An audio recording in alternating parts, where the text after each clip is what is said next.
Hey everyone, it's Rashida Lynn and welcome back to my channel. This video is going to be a little different. This is a 30-day experiment that I did, which was a really tough one to do, but I just wanted to see how my body would respond and I want to remember it. That's why I am making a video about it. So, I quit caffeine for 30 days. I actually went over a month, more or less it was from January 17th, 2021 up to February 26th. The thing is, I used to be the strictly 2 cups of coffee type of person, and when I developed that habit, I was at the time of my life when I felt like I needed to do so many things in one day. I was creating content for my Instagram and my old YouTube channel. I was filming, I was creating scripts, editing, researching, uploading, etc. Everything you need to do as a content creator, and I was a one-man team. I barely asked help from my husband, and I was a full-time mom, so I also had to do some chores and worked out every day. I worked out every day. At that time, I jumped rope for 30 minutes every day. I would take my first cup of coffee right before I work out, and then my second cup of coffee later in the day when I needed to do some filming or anything related to creating content. I felt like I couldn't do anything before my cup of coffee. Like, I needed to be caffeinated to function. This was around 2019 or 2020, something like that. Anyway, I got pregnant late last year, which made me decide to stop drinking coffee because I didn't feel like it was a good idea to caffeinate myself daily. And besides, I also gave filming and hardcore working out a rest during that time. What I did was I stopped taking 2 cups of coffee, so I would just take 1 cup, and there would be days that I wouldn't have coffee at all. Until I entered my second trimester and decided to take 0 cups of coffee for 1 month straight. So here's what I learned. First of all, caffeine withdrawal is real.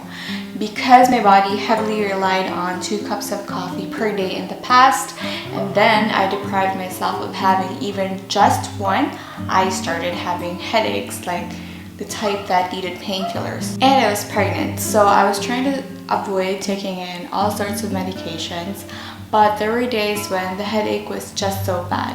I couldn't even take a nap for it to go away. So I had to either drink coffee, which I didn't want to do, or take a pain medication like an Advil. Next, I became extra cranky. So for no particular reason, I wouldn't be in the mood to do anything or to talk to anyone, and I would be irritated about anything or everything. That was not a good thing because I was taking care of my toddler, and when you have a 2-year-old, you have to be extra patient.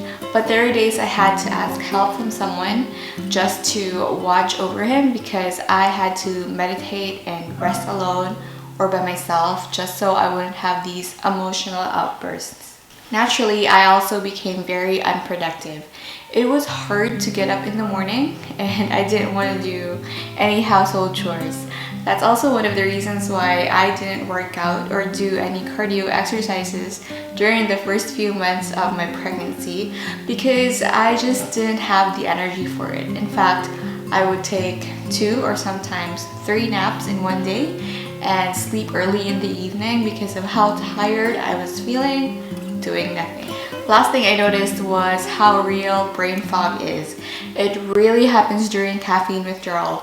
Brain fog can be defined in several different ways by different people since it varies from person to person, but basically it's like a lack of mental clarity, almost like losing your ability to focus. So you would feel somewhat disorganized and confused, for me, even about small things. My brain was super cluttered, but thankfully this didn't last for so long. I guess my brain fog only lasted for a week, but some people may experience it longer, or it may keep recurring until your body is able to fully adjust to the absence of caffeine. So for a little over 30 days, I tried my best, and thankfully I survived not having coffee at all. In a nutshell, I experienced brain fog, headaches, I became cranky, extra tired, and unproductive. I've read on the internet that it would be really best to live your life and function normally without relying on caffeine, which honestly made me really want to try and continue being caffeine free, probably for the rest of my life. But towards the end of the experiment, I asked around and put a lot of thought into it and came up with a conclusion. I guess there are people who are naturally more positive and productive. I am not one of those. For starters, I am not a morning person. I am naturally emotional and cranky. My brain is cluttered and disorganized. And lastly, I am a mom. So every mom, I tell you, needs either an extra pair of hands, or if you can't have that, a cup of coffee. After realizing that, and after having 3 or 4 weeks of eternally feeling lazy, dragging myself to do my prenatal workouts and mom responsibilities, I decided to get back to my coffee habit. However, I still keep meditating about it, in the hopes of finding myself one day be naturally productive and happy and optimistic every day. For now, I take 1 cup of coffee in the morning. It's just instant coffee anyway, nothing too strong, and it is approved by my doctor. I am back to happily working out, doing yoga, and finishing chores in a breeze.